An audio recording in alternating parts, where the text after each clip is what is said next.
Ladies and gentlemen, the President of the United States and First Lady Melania Trump.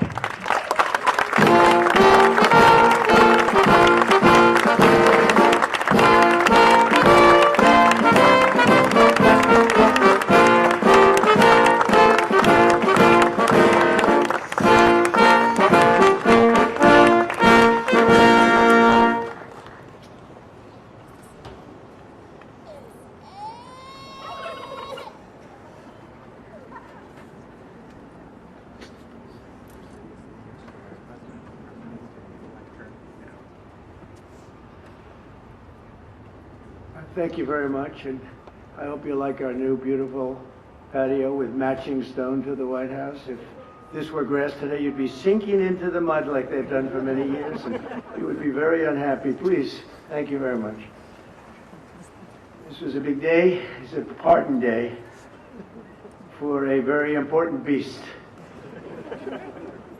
On behalf of the First Lady and the entire Trump family, I want to wish all Americans a very, very happy Thanksgiving. It's a great time of the year, and our country is doing really well, economically, like we've never done before. Today, we continue a time-honored American tradition. Well, that's a well-trained turkey. See how happy he is? In a few moments, I will grant a full, absolute, and unconditional presidential pardon to two handsome Thanksgiving turkeys, and this is their lucky day. This is a lucky day for them. But before going any further, I want to make an important announcement, because you remember last year, after a thorough and very rigorous investigation by Pam Bondi and all of the people at the Department of Justice, the FBI, the CIA, the White House Counsel's Office, and the Department of Everything. We have a Department of Everything. You know what that is? I think that's called the White House. Into a terrible situation caused by a man named Sleepy Joe Biden. He used an auto pen last year for the turkey's pardon. So I have the official duty to determine, and I have determined, that last year's turkey pardons are totally invalid. As are the pardons of about every other person that was pardoned, other than, where's Hunter? No, Hunter's was good. That was the one pardon, Pam, that was good, right? The rest of them are all invalid. I don't know what the hell you're going to do about that, but that's, now we're going to take a little of the joking. That is a mess. but they're hereby null and void. The turkeys known as Peach and Blossom last year have been located, and they were on their way to be processed, in other words, to be killed. But I have stopped that journey, and I am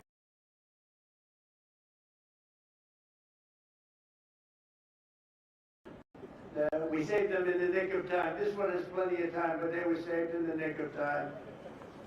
We're thrilled to be joined today by Vice President J.D. Vance, Second Lady Usha Vance, their daughter Mirabelle, and along with Attorney General Pam Bondi, Secretaries Marco Rubio, Scott Bassett, Pete Hegseth, Brooke Rollins, Howard Lutnick, Linda McMahon, Scott Turner, Administrator Lee Zeldin, who's done a great job. A nuclear power plant gets approved in less than a week. Okay? I'm only kidding, but pretty close to that. And we have more. Where's Lee? Stand up, Lee. One of my great superstars. Thank you.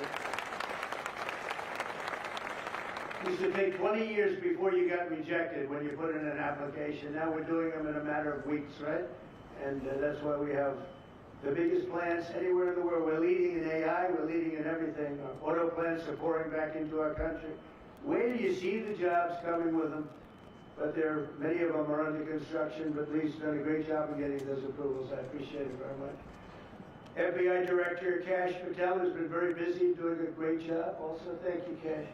Along with members of, see, you got to follow it, Kash.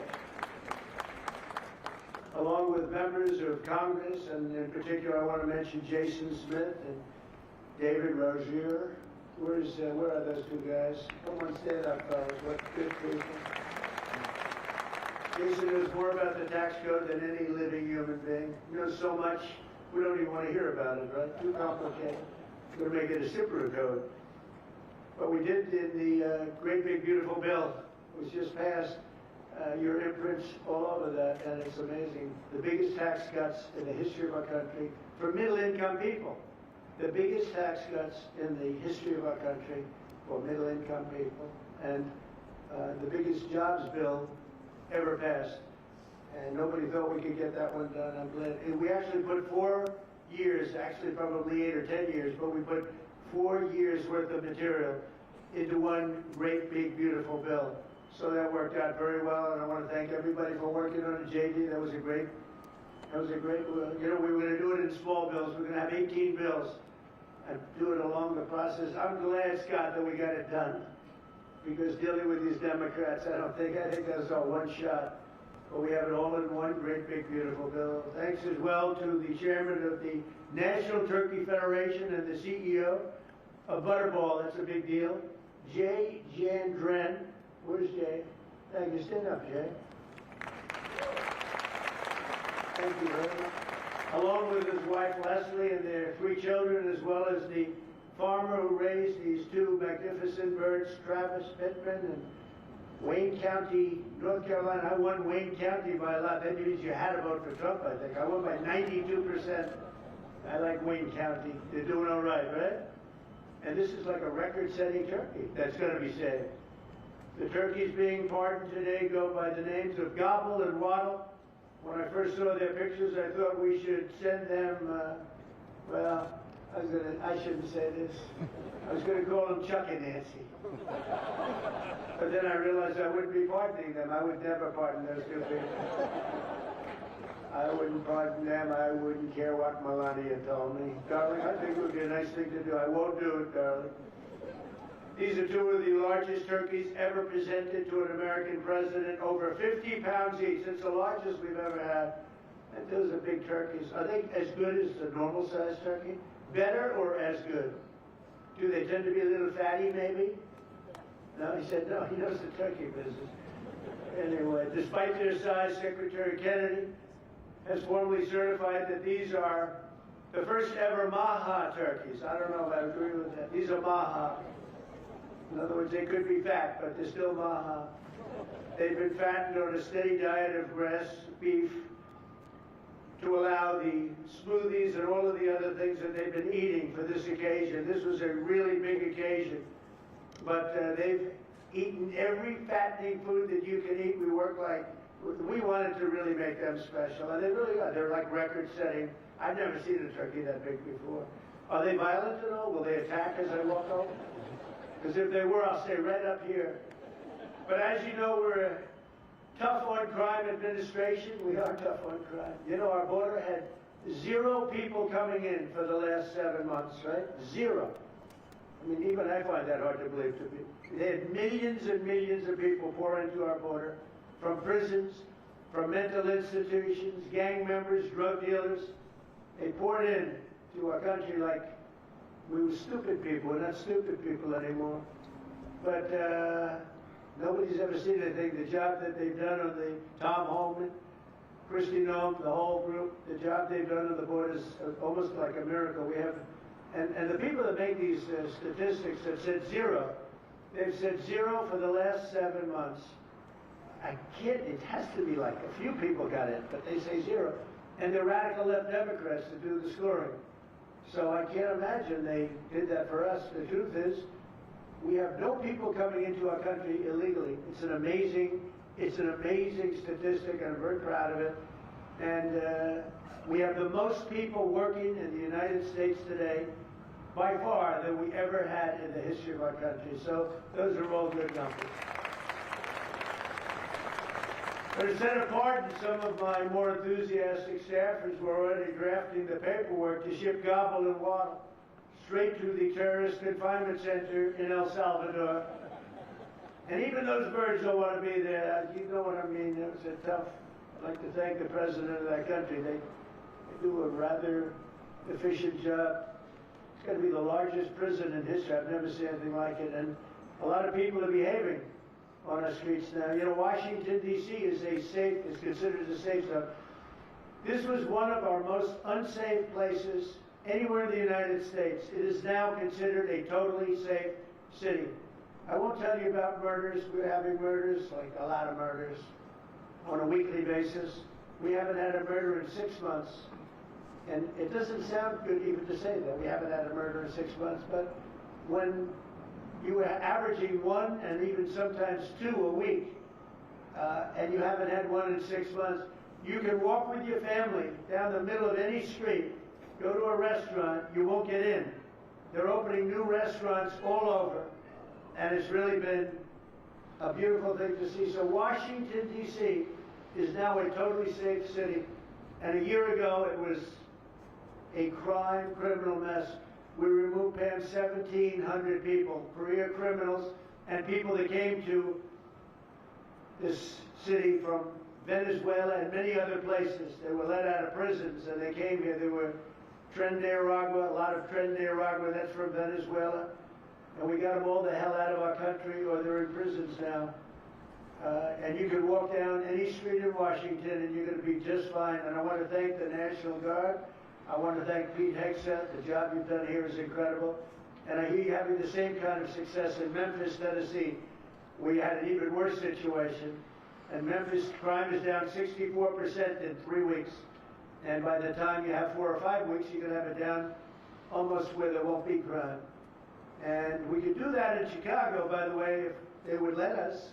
If the mayor was a low IQ person, but he should understand this is a very serious thing. You saw all the crime that took place last night, the night before. The woman with the burning, they burned the woman. They'll be talking about that now. They burned this beautiful woman riding in a train. A man was arrested 72 times. 72 times, think of that. And they'll let him out again. The liberal judges will let him out again. But we're ready to go. You know, we've been moving toward Chicago. We have a governor that thinks it's wonderful that only like 7 people were killed this week. But we are moving toward doing it. We're gonna, if crime gets, it's horrible what's happening in Chicago. We could make Chicago a safe city in a period of 4 weeks. In a period of 8 weeks, 9 weeks, 10 weeks, it would be totally safe. And the people of Chicago want us to go there. And if you look at the crime that's taken place in Chicago in the last 2 weeks, just take a look. It's on the front page of every newspaper. It's out of control. The mayor is incompetent, and the governor is a big fat slob. He ought to invite us in, say, please make Chicago safe. We're going to lose a great city if we don't do it quickly. Make Chicago, we'll do the same thing as we did in D.C., the same thing as we did everywhere we've gone. It's become almost instantly safe. And I want to do it in Chicago. So Governor Pritzker, if you're listening, let's get your act together. Invite us in. We're going to make your place so safe. You're not going to have these crimes that are making the newspapers and the front page of every newspaper and television story, news story. We'll make Chicago a safe place very quickly. I looked at the various cases, granting mercy, discovering that the terrible trauma that everyone's going through. And I had a little bit of a Pritzker joke. I was going to talk about Pritzker and size, but when I talk about Pritzker, I get angry because he's not letting us do the job. So I'm not going to tell my Pritzker joke. They have a very cute little joke, you know. Some speechwriter wrote some joke about his weight. But I would never want to talk about his weight. I don't talk about people being fat. I refuse to talk about the fact that he's a fat slob. I don't mention it. On a more serious note, as we gather around the dinner table, I'd like to lose a few pounds too, by the way. And I'm not going to lose it on Thanksgiving, I can tell you that. Because I'm going to have a turkey, but it's not going to be that one. I hope all Americans will have the chance to enjoy the fellowship of family and friends and renew our faith in God's providence. 1 year ago, we were a dead country 1 year ago. The King of Saudi Arabia said it to me. He said it to me actually 4 months ago when I was in Saudi Arabia, Qatar, UAE. He said, you know, 1 year ago, the United States was a dead country, and now you've got the hottest country anywhere in the world. We're the hottest country. We have $18 trillion being invested as of now. We're not even close to being 1 year. The most ever was $2 trillion for a certain country I won't name during the last administration. In 4 years, they had less than $1 trillion being invested in the country. In 9 months, we have over $18 trillion. It's a number that nobody has ever even thought possible. And that's in building plants and building so many things, investments in our country. Nobody's ever seen anything like it. But we have more people working. We have more people praying. The churches are coming back. I don't know if you've been reading that story, but religion is coming back to America. Some people say, oh, why would you mention that? To me, that's a big deal. And this Thanksgiving, we're also making incredible strides to make America affordable again. Walmart announced that the cost of their standard Thanksgiving meal is 25% lower than just 1 year ago. That's a big deal. According to the USDA, the price of Thanksgiving turkey is down 33% from its Biden era highs. Potatoes are down 13%. Ham is down 15% compared to last Thanksgiving. So we are down to a level that we haven't seen in a long time. Egg prices are down 86% since March, and gasoline will soon be hovering around $2 a gallon. Under our leadership, we passed the largest tax cuts in history, the largest spending cuts in history, the largest regulation cuts in history, and we have fully secured our southern border. I've also ended 8 wars in 9 months, and we're working on that final war. It's not easy, but I don't know. I think we're going to get there. 25,000 soldiers, Ukraine, Russia. In the last month, 25,000 soldiers have died. So I think we're getting very close to a deal. We'll find out. I thought that one would have been gone quicker. We did 8. I thought that would have been an easier one, but I think we're making progress. In less than 1 year, we've accomplished more than most other administrations have accomplished in 8 years. And this is a very special Thanksgiving. We thank God for His many blessings and the great success that this country has seen in this short period of time. We draw strength from the love of family and friends, and we express our undying gratitude for the men and the women of the United States Armed Forces. We love them. We pray that peace and prosperity will continue to bless our land, and together we'll really just keep this great drive going to Make America Great Again, MAGA. I think it's the greatest expression in the history of politics. Make America great again. So once again, Melania, thank you for doing such a great job and being such a great First Lady. And now let's go and give Gobble, Waddle. Waddle, by the way, is missing in action, but that's okay. We'll pretend Waddle is here. The gift that they've been waiting for.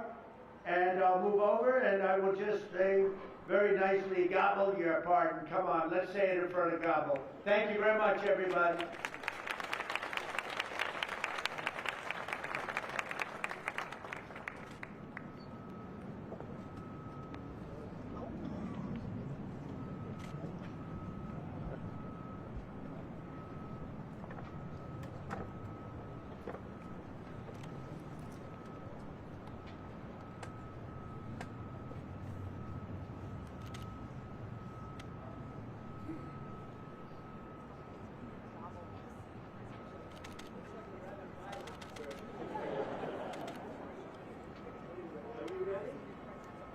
Gobble, I just want to tell you this very important. You are hereby unconditionally pardoned.